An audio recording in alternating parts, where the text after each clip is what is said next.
Welcome back, ladies, to Tremelo Nights. Welcome back, ladies, to Tremelo Nights. Hello, welcome back, ladies, to Tremelo. Welcome back to Tremelo Nights, ladies and gentlemen. Today's episode, I'm just gonna ramble, man. I'm in an eccentric mood. I'm in a real topographical type of way.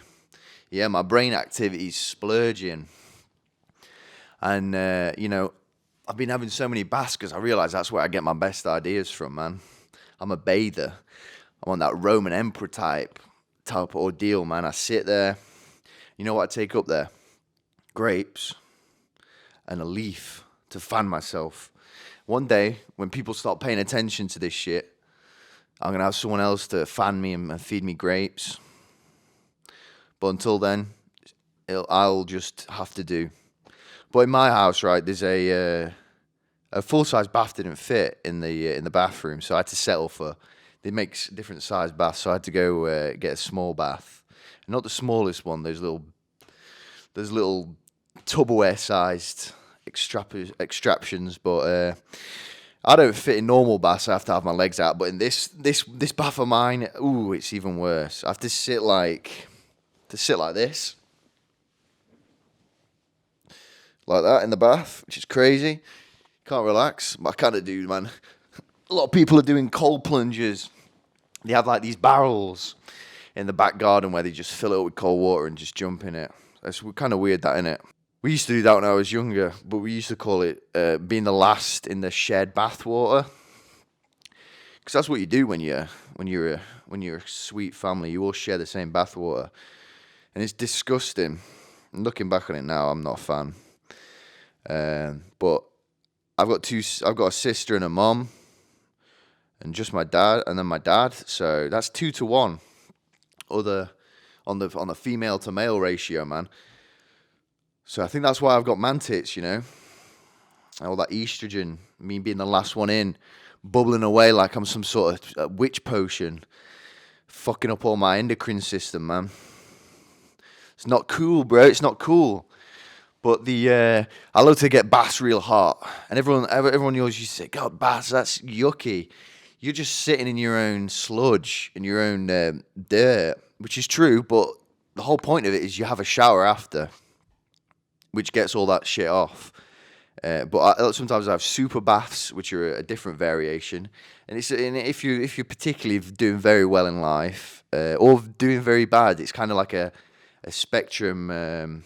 Or like a bell curve at the extremities. This is when a certain super bath comes in as either a treat or something that to try and lift yourself up, so to speak. I don't even know if that's the right way to say that, but you're probably on the edge of your seat, right? What's a super bath, Wayne?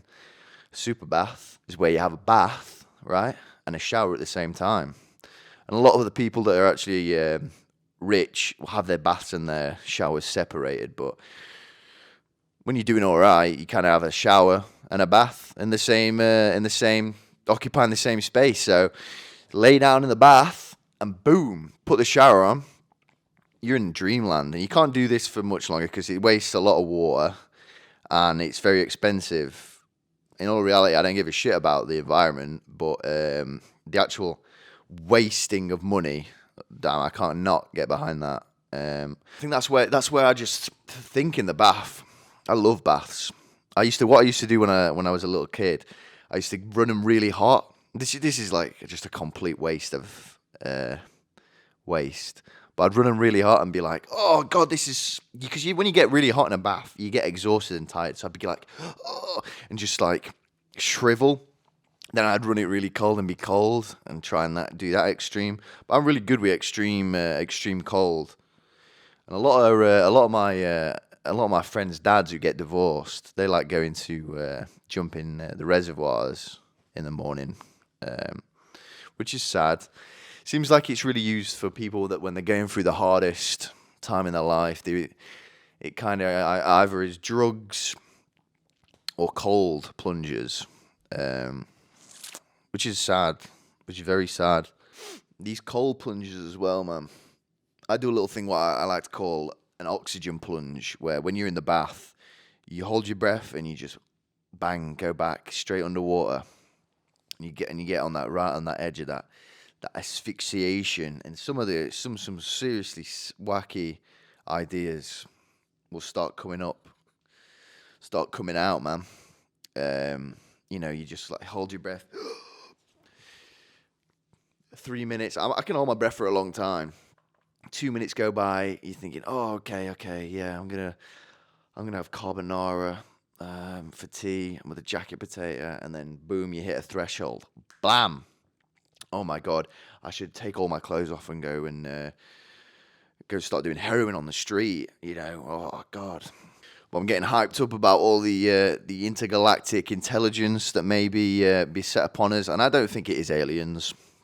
I do think it's some sort of, truthfully, some private companies advanced, aero technological stuff that's flying around, and they're not telling people about it. Why should they, man?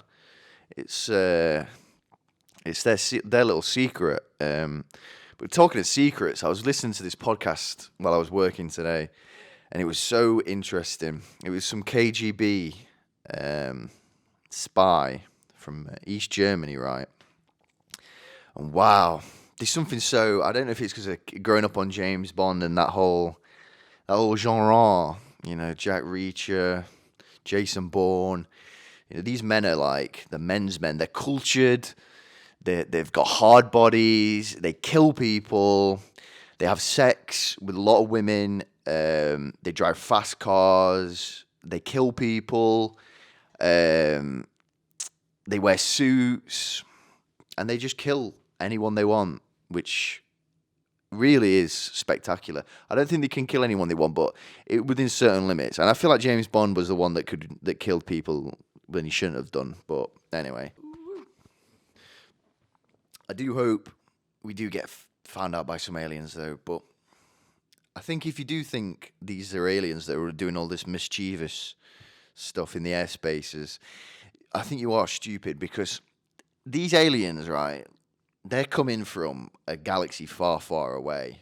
They're not going to be getting shot down by some measly little F-16 missile, right?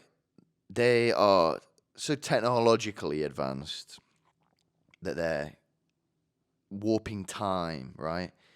Flying.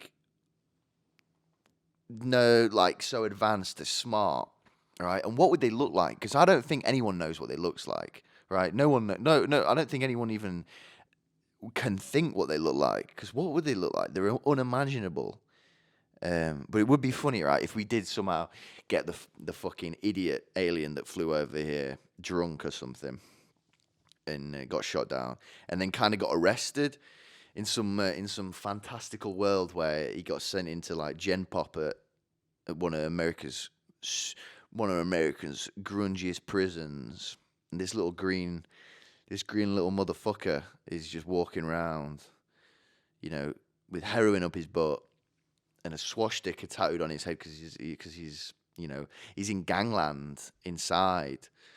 That'd be wild. Because you're not shit, really. It's like us. If they're so smart, let me just whip something up real quick. If they are so smart, right, they're gonna have big heads, and if they don't need to do shit other than fly about and do research, they're gonna be nerdy little skinny losers, right? You with me? So they're not gonna be really big at all. So imagine a little alien like that, right? Pretty powerful when he's in a bulletproof spaceship that fires laser beams and is controlled with his mind. Not really anything though when he's bunking with Eron, who's got a knife, taped to the underside of his bed, and was abused all his childhood. I'd like to see how smart he can be in that situation, because the chances are he's not really going to be able to do shit. He's just going to succumb and start having to do wild shit, and that'd be a great little documentary piece or a movie or something like that. I think that's the kind of the plot to the new Guardians of the Galaxy, potentially.